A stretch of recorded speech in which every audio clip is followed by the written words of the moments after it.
सबसे पहले आप सभी को मेरा नमस्कार है। जैसा कि हम सभी देख रहे थे, विधेयक के बारे में समझ रहे थे और पिछले वीडियो में मैंने आपको साधारण विधेयक के बारे में बताया था और आज के वीडियो में मैं आपको धन विधेयक के बारे में बताने वाला हूं। तो वीडियो शुरू करने से पहले आपसे मेरी रिक्वेस्ट है, यदि आपने मेरे चैनल को सब्सक्राइब नहीं किया है तो सब्सक्राइब कर लें और इस वीडियो को अधिक से अधिक लोगों तक शेयर करें ताकि उन लोगों को इस विषय पर समझने में मदद मिल सके जो कंपटीशन एग्जाम की तैयारी कर रहे हैं। तो चलिए आज का जो विषय है वो शुरू करते हैं। तो आज का विषय है धन विधेयक। संविधान के कौन से अनुच्छेद में है धन विधेयक के बारे में बताया गया है? तो अनुच्छेद 110। तो ये याद रखना है आपको कि अनुच्छेद 110 का संबंध किससे है? धन विधेयक से है। अब यहाँ पर किसे धन विधेयक कहा जाएगा, किन विषयों पर जुड़े विषय को धन विधेयक कहा जाएगा, तो वो देख लेते हैं। यदि सरकार कोई टैक्स लगाना चाहती है या किसी टैक्स में बदलाव करना चाहती है ना, या किसी टैक्स को खत्म करना चाहती है, समाप्त करना चाहती है, तो इससे जुड़े विषय को धन विधेयक के अंतर्गत रखा जाता है। ठीक है।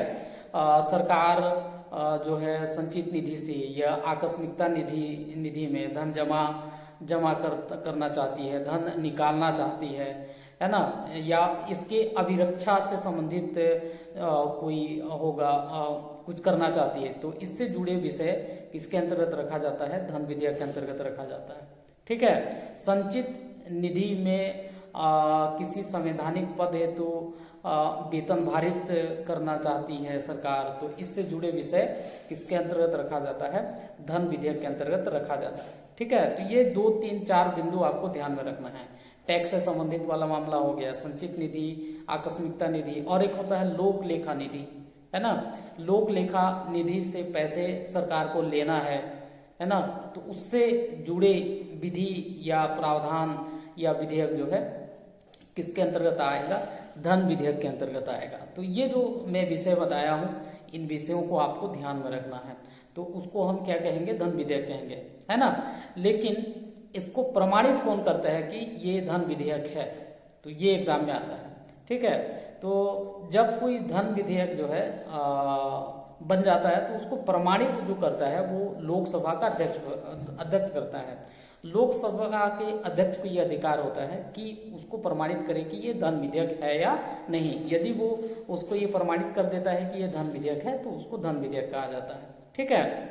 अब पेश करने की बारी आता है। जब भी आप जो धन विधेयक होता है उसको पेश करने से पहले, सदन में रखने से पहले राष्ट्रपति की पूर्व अनुमति जरूरी होता है। तो ये चीज ध्यान रखिएगा, जो कि साधारण विधेयक में जरूरी नहीं था।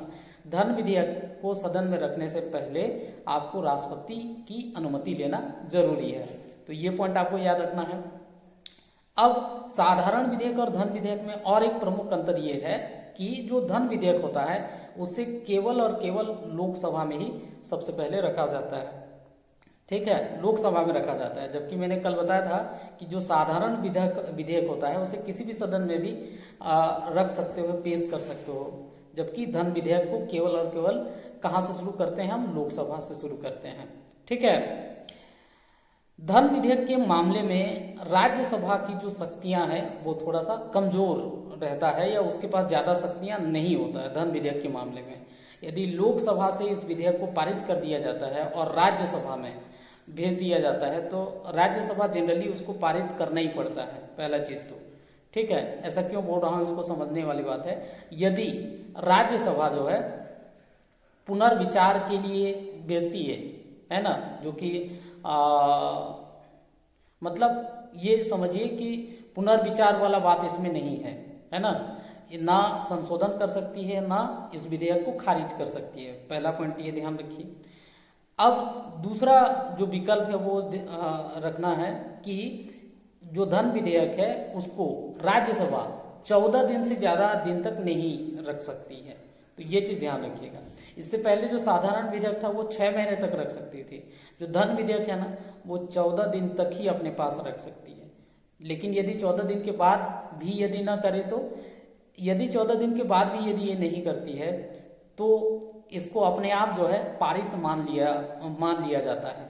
दूसरा, इसमें संयुक्त अधिवेशन का कोई प्रावधान नहीं है कि लोकसभा और राज्यसभा में किसी प्रकार का गतिरोध उत्पन्न हो तो उसमें संयुक्त अधिवेशन का कोई प्रावधान नहीं है। तो ये पॉइंट आपको याद रखना है। तो कौन कौन सा बिंदु है मैं एक बार फिर से रिपीट कर रहा हूं। सबसे पहला कि धन विधेयक है या नहीं, इसको प्रमाणित कौन करता है? लोकसभा का अध्यक्ष करता है। दूसरा बिंदु, धन विधेयक को पेश करने से पहले राष्ट्रपति की अनुमति लेना जरूरी है। तीसरा, धन विधेयक केवल और केवल सबसे पहले कहां पेश करते हैं? लोकसभा में पेश करते हैं। ठीक है।